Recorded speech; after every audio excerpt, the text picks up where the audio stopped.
আসসালামু আলাইকুম। আমি শরনুর রহমান সিয়াম। আজকে কথা বলার চেষ্টা করব হচ্ছে ইমপ্রুভমেন্ট নিয়ে। কারণ এটা সম্পর্কে ইউটিউবে এখন পর্যন্ত অ্যাভেলেবেল ভিডিও হয়নি। তো এটা নিয়ে আমি খুব গুরুত্বপূর্ণ কথা শর্টকাটে বলার চেষ্টা করব, যেটা সবার উপকারে আসবে। তো ইমপ্রুভমেন্ট জিনিসটা কি?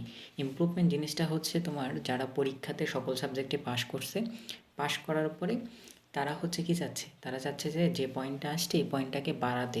হয়তোবা তার যে ইচ্ছা, সেই ইচ্ছা অনুযায়ী পয়েন্টটা সেরকম কোনো কিছু হতে পারছে না।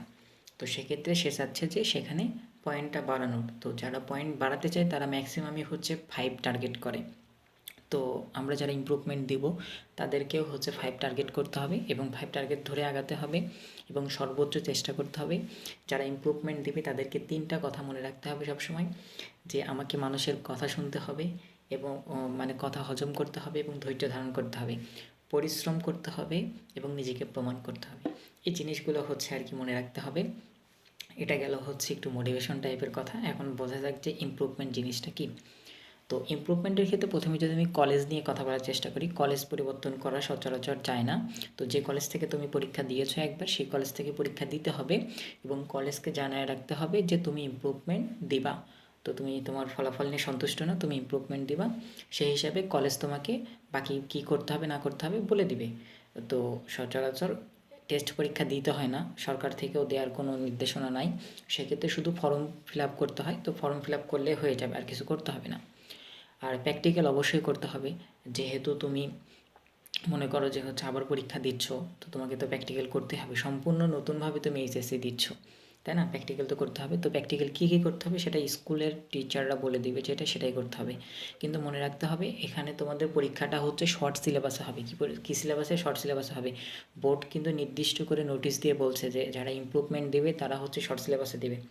তো সচরাচর বোঝাই যাচ্ছে যে তাহলে যারা ইমপ্রুভমেন্ট দেবে তাদের কোশ্চেনটা আলাদা হবে। সেক্ষেত্রে তোমাকে সেভাবে প্রিপারেশন নিতে হবে। আর একটু খেয়াল রাখতে হবে যে তুমি হচ্ছে পয়েন্ট বাড়ানোর জন্য পরীক্ষা দিচ্ছ, এখানে পয়েন্ট কমবে না। ধরো যে তুমি, অনেকের প্রশ্ন থাকে যে দেখা গেল আমি আমার ব্যাচের সময় যে পরীক্ষা দিয়ে পাইছি যত, এখন আমি তার থেকে কম পাইছি সাপোজ। তো এখন আমি কি করব? তুমি যেটা বেশি সেটা ব্যবহার করতে পারবা, কোনো সমস্যা নাই। কিন্তু এমনটা পারবা না যে তুমি আগের বার 25 ব্যাচে পরীক্ষা দিয়ে পাইছো হচ্ছে বাংলাতে 90, তুমি এবার পরীক্ষা দিয়ে পাইছো 80, তো তুমি 90টা গ্রহণ করবে, এমনটা না। তুমি যখন 26 ব্যাচের সাথে পরীক্ষা দিবা, তো 26 ব্যাচের সকল সাবজেক্টে যত পাইছো ততই তোমাকে গ্রহণ করতে হবে। তুমি ওখান থেকে জোড়াতালি দিয়ে করতে পারবে না। আর ইমপ্রুভমেন্ট একটা দুটো সাবজেক্টে দেওয়া যায় না, সকল সাবজেক্টে দিতে হয় এবং পূর্ণ মার্কে দিতে হয়। ঠিক আছে, এটা গেল। এরপরে হচ্ছে পয়েন্ট কিন্তু কখনো কমবে না, পয়েন্ট বাড়বে। যেটা বেশি থাকবে তুমি সেটা গ্রহণ করতে পারবা, সমস্যা নাই। এবং শর্ট সিলেবাস এক্সাম হবে এবং কলেজকে জানিয়ে রাখতে হবে, ফর্ম পূরণ করতে হবে। ঠিক আছে, এরপরে হচ্ছে তোমাকে মনে রাখতে হবে অ্যাডমিশন টেস্টে তোমাকে বসতে হবে এবং তুমি কিন্তু ভাই অ্যাডমিশনে ভালো করার জন্যই কিন্তু তুমি ইমপ্রুভমেন্ট দিচ্ছ। তো তোমাকে অ্যাডমিশনটা ফোকাস করতে হবে ভাই। মানে তুমি তো এখন দেখলা যে এইচএসসির পরের সময়টা আসলে ওইভাবে কার্যকরী হয় না। সেক্ষেত্রে তুমি কি করবা, কি করতে পারো? তুমি একাডেমিককে তো সর্বোচ্চ গুরুত্ব দিবা, সাথে যখন এমসিকিউ সলভ করবা তখন অ্যাডমিশনের এমসিকিউগুলো অন্ততপক্ষে সলভ করে রাখতে হবে ভাই। আর তুমি এখন তো বিভিন্ন অ্যাডমিশনে ক্লাস করছো, তুমি সেগুলোর যেহেতু নোট যদি থাকে নোট রিভিশন দাও, না হলে স্লাইড রিভিশন দাও, যে কোনো একটা কিছু করতে পারো, সমস্যা নেই। এরপরে হচ্ছে আদার সাবজেক্টের ক্ষেত্রে তোমাকে একটু গুরুত্ব দিতে হবে, কারণ তুমি অ্যাডমিশন টেস্টে যদি নিজেকে প্রমাণ করতে চাও, তোমার হচ্ছে বাংলা, জিকে, ইংলিশ, এই 3টা সাবজেক্টে তোমাকে সর্বোচ্চ গুরুত্ব দিতে হবে। এটা আমি কেন বললাম ভাই? ভাই সায়েন্স থেকে তুমি কোথাও চান্স পাবা এটা হচ্ছে নিশ্চয়তা কেউ বলতে পারবে না। কোনো মানে অ্যাডমিশনে কেউ চান্স পাবে এটা নিশ্চয়তা নাই। তুমি যতই ভালো করে পড়ো, সায়েন্সে তুমি অতটা ভালো রেজাল্ট করতে পারবে না যদি তোমার ভাগ্যে না থাকে, বা তুমি ভালো যদি কী করতে না পারো, খেলতে না পারো। ঠিক আছে, তো তুমি যদি এই খেলার মাঠটাকে একটু সম্প্রসারণ করতে চাও, একটু কৌশলে ব্যবহার করতে চাও, সেক্ষেত্রে তোমাকে বাংলা, জিকে, ব্যাকরণ, ইংলিশ, এই কয়েকটা সাবজেক্টের প্রতি গুরুত্ব হতে হবে। কারণ এগুলো দিয়ে তুমি বি ইউনিটে পরীক্ষা দিতে পারবা। তোমার হাতে তখন জায়গা থাকতেছে কী কী? তুমি সায়েন্সে তো পরীক্ষা দিচ্ছ, বি ইউনিটেও পরীক্ষা দিচ্ছ। দেখো মেডিকেলের যাদের হয়নি তারা কিন্তু অনেকেই হচ্ছে বি ইউনিটের প্রিপারেশনে বি ইউনিটে চান্স পাইছে। আজকে আমি দেখলাম একজন হচ্ছে 600 কততম, 500 কততম, এরা সবাই হচ্ছে মেডিকেল প্রিপারেশন নিছে, মেডিকেল হয়নি। আগে থেকে বাংলা ইংলিশ ভালোভাবে পড়া ছিল, জিকেটা তো মেডিকেলেই পড়ছে, এরা সহজে বি ইউনিটে সুইচ করতে পারছে, ঠিক আছে। এবং এরা চান্স পাচ্ছে, নিজে একটা মোটিভেশন পাচ্ছে। এবং সমাজের মানুষ কিন্তু কেউ এখন দেখতেছে না যে সে সায়েন্সে পড়ে না হচ্ছে আর্টসে পড়ে, সে কিন্তু দেখতেছে যে চান্স পাইছে, এটাই কিন্তু দেখছে। তো তোমাকে এই বিষয়টা খেয়াল রাখতে হবে, বাংলা এগুলো ভালো করে পড়তে হবে, সবগুলো কোনো সাবজেক্টে গুরুত্ব কম দেওয়া যাবে না। এবং এখন থেকে লেখার অভ্যাস করতে হবে। তুমি তো দেখছো সৃজনশীল প্র্যাকটিস না করলে সৃজনশীলে কীভাবে মারা খাই। ভাই তুমি যতই বলো না কেন রেজাল্ট খারাপ হয়েছে বোর্ডের দোষে, কিন্তু আমরা দিন শেষে নিজেদের দোষ খুঁজে পাই, আমি নিজেও আমার নিজের দোষ খুঁজে পাই। সেক্ষেত্রে নিজের দোষ কোথায় সেটা খেয়াল রাখতে হবে। এবং যারা হচ্ছে ইমপ্রুভমেন্ট দেবে প্রশ্ন তাদের যে হচ্ছে সেকেন্ড টাইম চালু থাকে কিনা।